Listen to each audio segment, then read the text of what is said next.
Hi and welcome to this channel. My name is Angelica. Uh, Something fantastic happened today.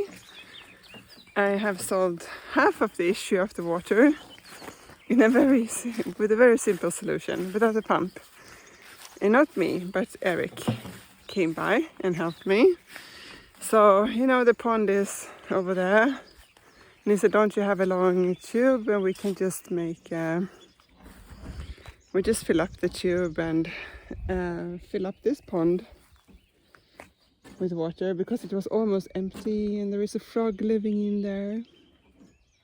So I didn't have any long tubes, but so he helped me to find hose connections for the hoses and basically put this tube in the pond behind the trees there.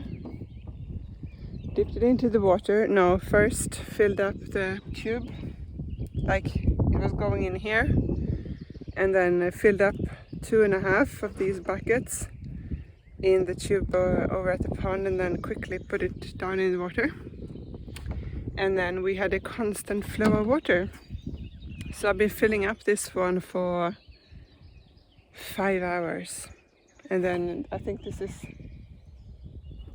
2 cubic meters, 2,000 liters of water. So half the time was just walking over there, getting my water in the pond and coming back. Now I just need to go here and dip my buckets. So that's a relief, half a relief anyway. I checked on an electric pump, and they're not so expensive, but I can't afford it right now anyway, but soon. And another fantastic thing happened today.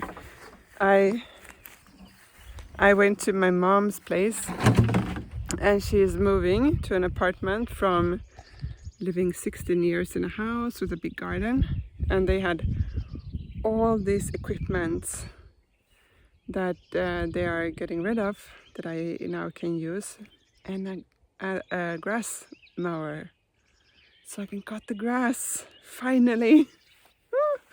I'm so excited. I really want to cut the grass. I really want the grass to be short. But I also prioritize right now. I have my priorities,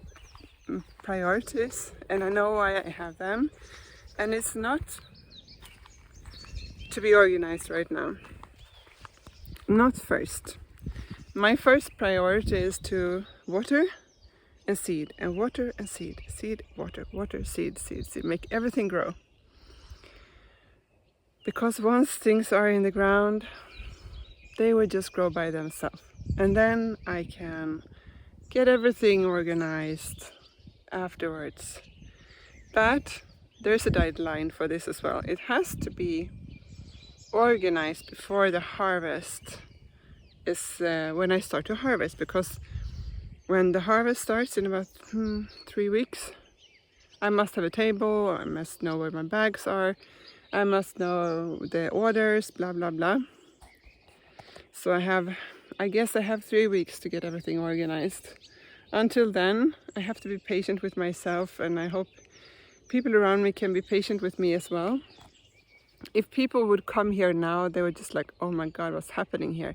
But I don't care, because there is no need for anybody to be here right now. And I am not inviting people, but it's nice if they come here, because my priority is to win the season, so to speak. I need to deliver to what I have promised my customers firsthand, and I know for certain that I will get things in order by time as well. So it's for me, I am so good with handling chaos.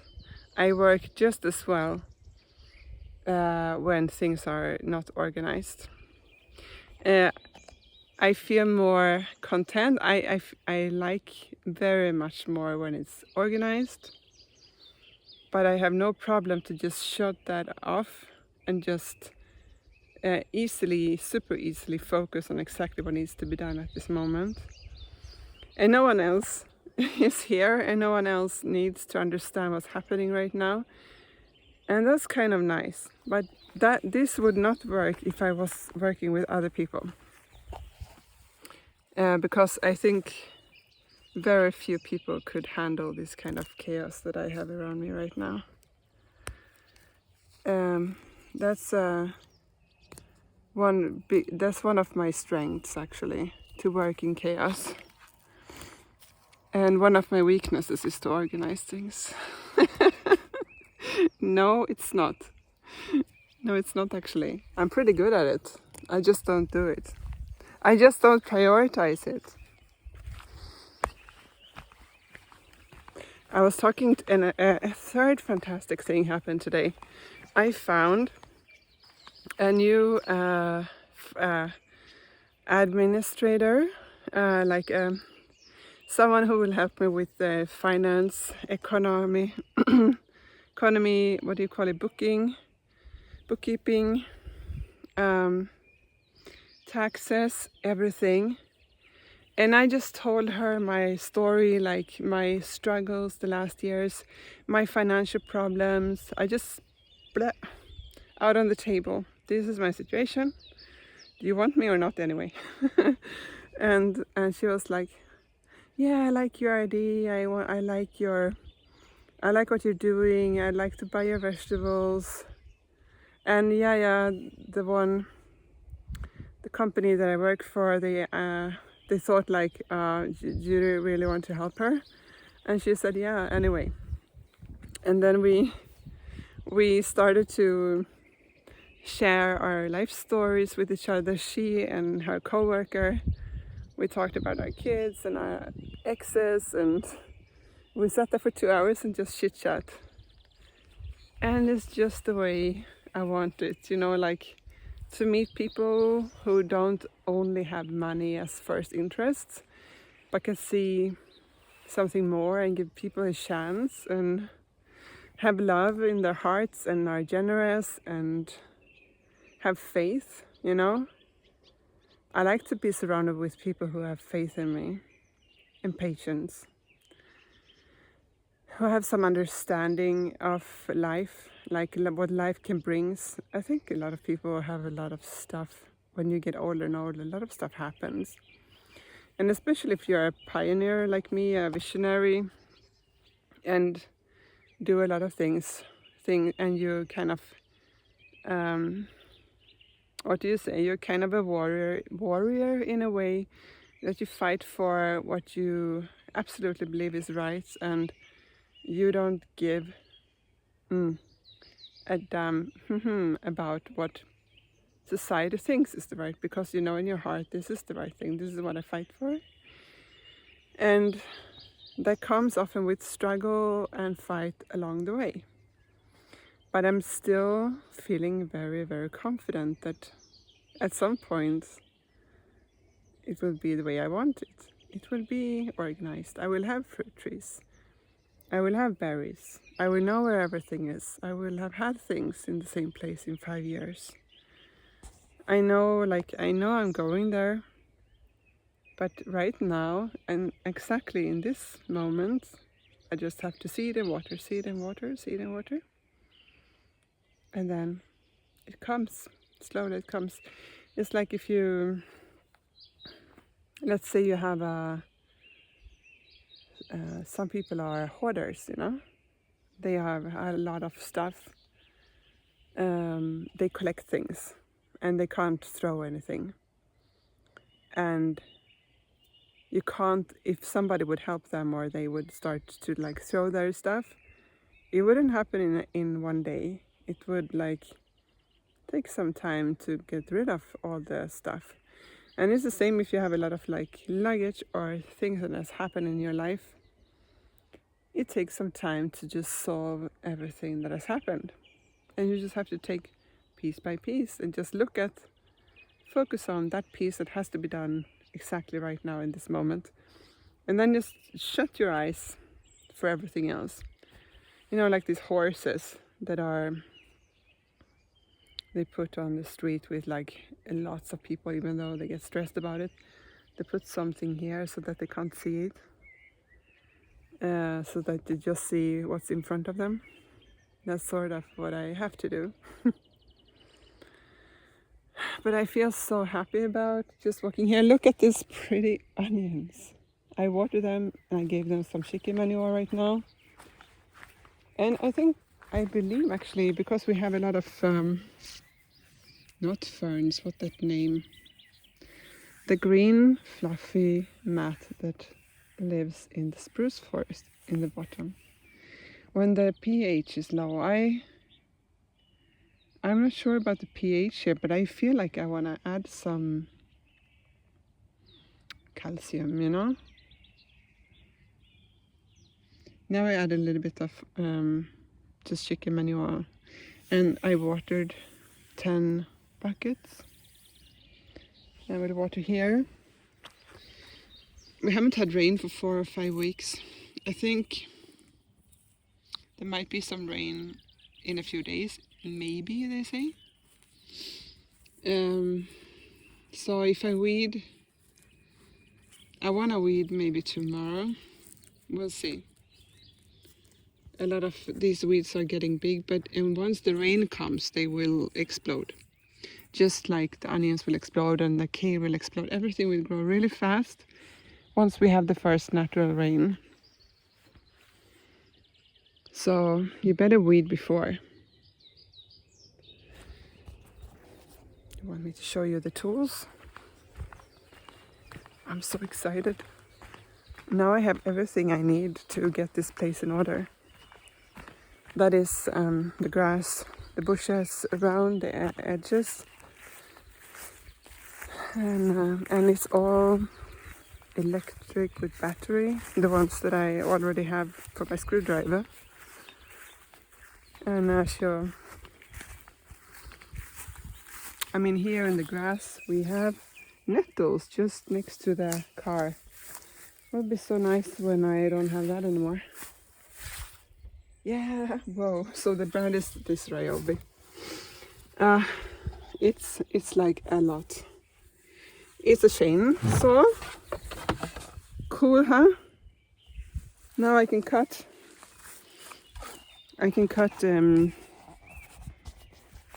all these big bushes around everywhere. Well, this is for the boat, so I can cook food. To harvest my potato. That is how hard, so hard right now. This is also for the boat, to fix that. Oops. And this is for my future apple trees. When I need to cut a branch high.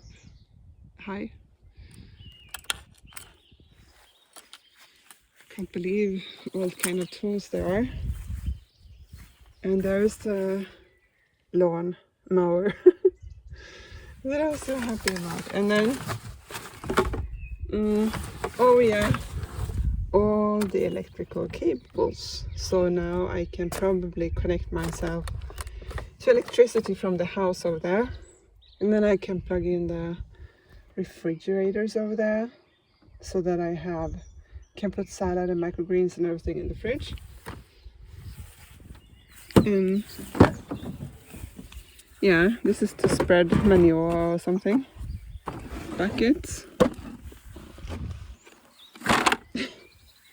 And can't see this one. Oops.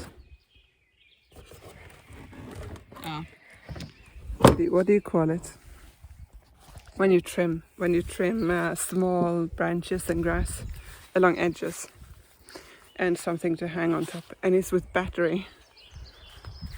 That's fantastic. But oh yeah, and that's what happened today. and I watered like the potatoes. Like right now things are actually popping up, and instead I haven't watered the potatoes for the entire time because I have prioritized the small seeds. When you have to prioritize, because the potatoes, they have a lot of moisture in themselves and they survive for quite some time without you water them, and they will send out roots and they will send out leaves even if you don't water them, because they have it in themselves. But now they come.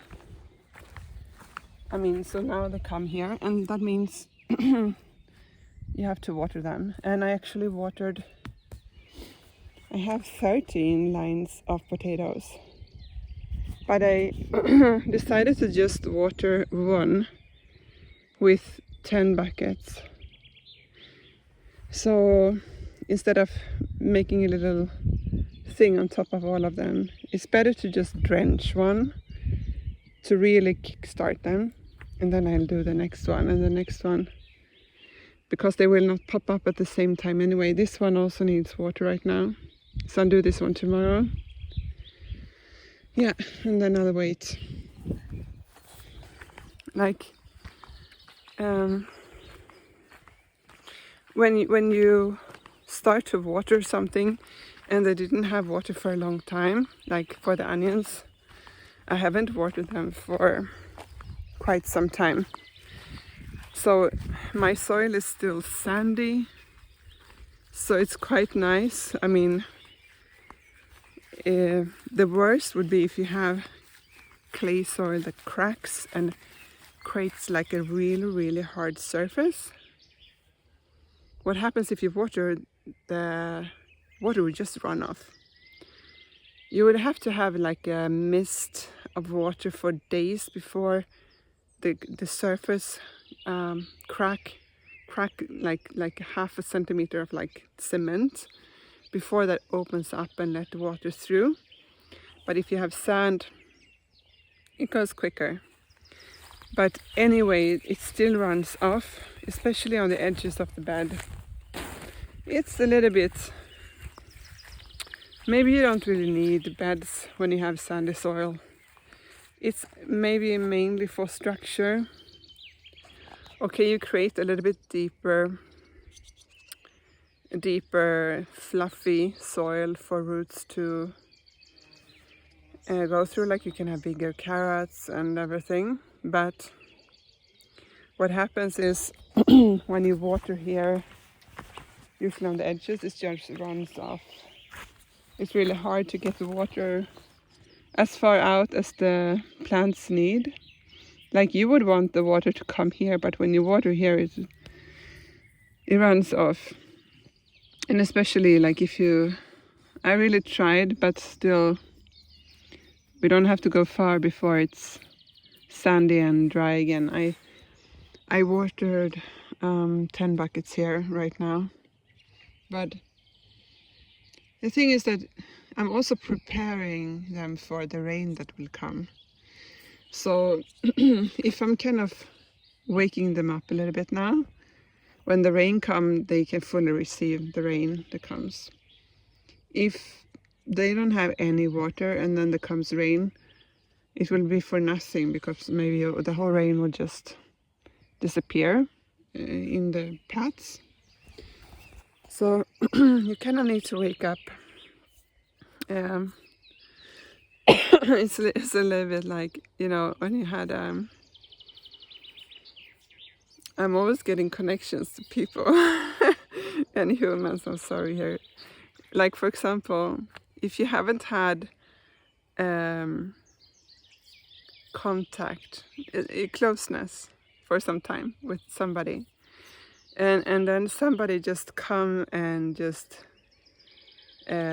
touch you, like the water touches the soil here, it's like, whoa, can't receive it. But it has to take some time before like the water sinks in, before you can receive what's unfamiliar, like, because it has created a very hard surface here. So it just runs off, and it takes some time before like it sinks in. Isn't that funny? I always get this kind of liknelser, and this kind of what do you call it? Nature. Everything I see always makes me think about something in our human world, like how similar some things are, or you can always draw connections. That's funny. Okay. Bye.